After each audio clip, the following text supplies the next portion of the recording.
Today we talk about some of the biggest problems impacting my daily usage of the S23 Ultra and things you might want to know about too, just in case you have the phone or are thinking about buying it. Now, everything I talk about today are real issues that I picked up over a whole month of using it that are actually impacting my usage. So I'm not going to talk about those microscopic imperfections in the glass. We'll leave that for the Twitter kids. I want to start off with phantom scrolling. What is phantom scrolling? Phantom scrolling is when your phone randomly starts scrolling when there is no actual scroll input. With the S23 Ultra, I experience this quite regularly, specifically when I'm using scrolling apps like Instagram or YouTube. When I have my hand or thumb or any part of any finger touching any part of the screen, the display randomly begins shifting downwards with no actual direction input. Because the display is so big, it's even more annoying because many times you can be touching the screen without even knowing it and it will randomly start shifting. Outside of Instagram and YouTube, I've also noticed it on Notion, Google Docs when I'm writing different notes, as well as on the Airbnb inbox page.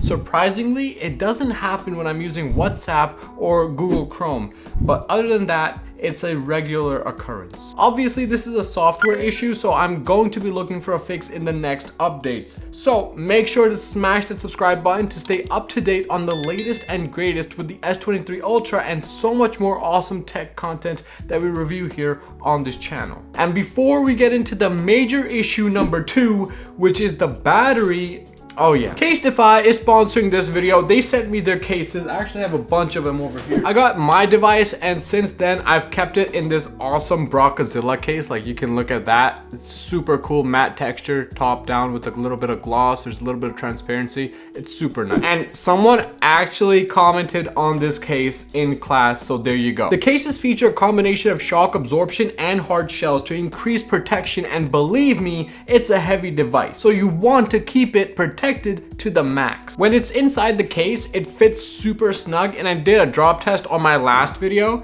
that left the phone in absolutely flawless condition. The entire S23 case lineup includes these Casetify's EcoShock impact absorption technology that can withstand up to 5 times military standards and up to an 11.5 foot drop protection. So you're getting maximum protection with a lot of style. You can check out all of their awesome designs and custom designs on their website, and you can check out the Brockazilla case, which is one of my favorites, and I've got it linked down below as well. And by using my link, casetify.com/chilledfossil, you get 15% off automatically applied at checkout. So be sure to check them out. Once again, a big shout out to Casetify for sponsoring this video and for sending me awesome cases for my phone. On with the video. Battery drain is kinda scary. Let's get into the battery. And I know you might be thinking about how I and literally every other YouTube is praising the battery on the S23 Ultra.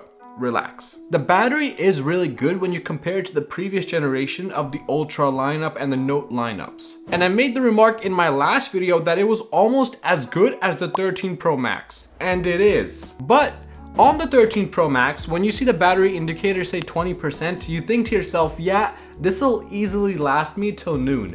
No problem. But when I see 20% on the S23 Ultra, it's a different story. The problem I have is low end drain is insane. Going from 100% to a 90% takes some time. Going from 90 to 80 and then 80 to 70 takes a little bit, almost about the same amount of time, honestly. But going from 50 to 40% is gonna happen a little bit faster. And the lower it gets, the faster the life starts to drain. Now, I know you might be thinking, well, Fossil, calm your tits, these aren't even major issues, and you're absolutely wrong. You might be right. But more importantly, these are the only major issues I've come across, meaning that it's a pretty fantastic phone. But number 3 might change your mind. Oh my God, data is absolute garbage. I took 2 different phones across the border to Toronto earlier this month for a little bit of a checkup on the Airbnbs, and I took these phones with me. The S23 Ultra and my iPhone 13 Pro Max, which is right here. As soon as I entered Canada, my GPS, which was on my S23 Ultra, was gone. It had no more connection. And also, there was this high-pitched childlike voice that was coming out of my GPS, which creeped me out. Comment down below if you know what I'm talking about. More to the point, the data on the S23 was gone, and here I am in my car trying to drive to my place in a foreign land. I checked on my iPhone, and behold, the Google Maps app was running perfectly fine. The SIM had shifted over to Roger Network, which is the Canadian data provider. So I did the whole reset thing on my S23 Ultra. It didn't work. I did call the hashtag SMT number for the data roaming check, and I made sure it was on. Nothing. Then I called the data company, which is the same for the iPhone 13 Pro Max, so both of them have the same SIM, the same plan.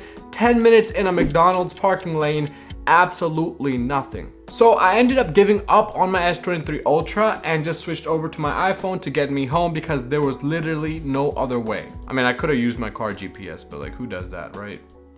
But an hour later, literally I'm on the highway, I'm on the road, my S23 Ultra just blows up with notifications. I thought my data had come back, so I checked, and literally in front of my eyes, all of my notifications are lining up, emails, and just the GPS was back on track.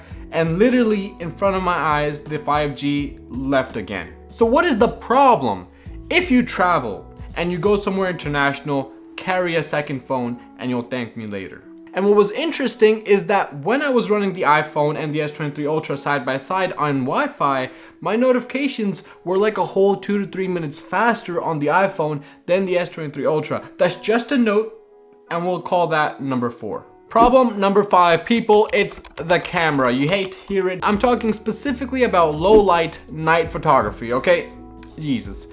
This thing has so much camera flicker and delay that it's almost impossible to get a crispy photo at night. Okay, don't judge me, but taking pictures is a bit of a hassle in low light conditions or at zoom, since after you tap capture, it'll take like a whole 3 to 4 seconds before it actually takes the photo, and you'll need to literally hold still, otherwise risk a blurry image. Given all that marketing that was happening around the camera quality and the night photography, the limitations that come with night photography still make it so much more of a gimmick to me. I mean, sure, you can snap photos of the moon, but I can also search for photos of the moon on Google. And literally, if I download a photo off of Google and post on my Twitter, no one will notice. I might even try that. There you have it. Look, it's a really good phone. Even after all of these little issues that I've encountered, from data to phantom scrolling, it's still one of the best phones you can purchase in 2023. And the truth is that the issues that I've talked about, they're gonna impact different people differently.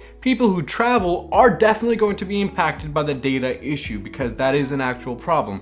People who are using Notion and taking notes, and might be artists even, are gonna have that phantom scrolling issue be a lot more prominent in their day-to-day usage. But the bottom line is, we all paid like $1,000 for it, and trust me, that company that's like handing these things out for $0 down has you in a 36-month payment plan you will never get out of. But I hope you guys enjoyed the video, and if so, be sure to smash that subscribe button because it really helps grow the small channel, and I appreciate it a ton. Until next time, take it easy. Peace. 6番線に快速おめ行きが参ります。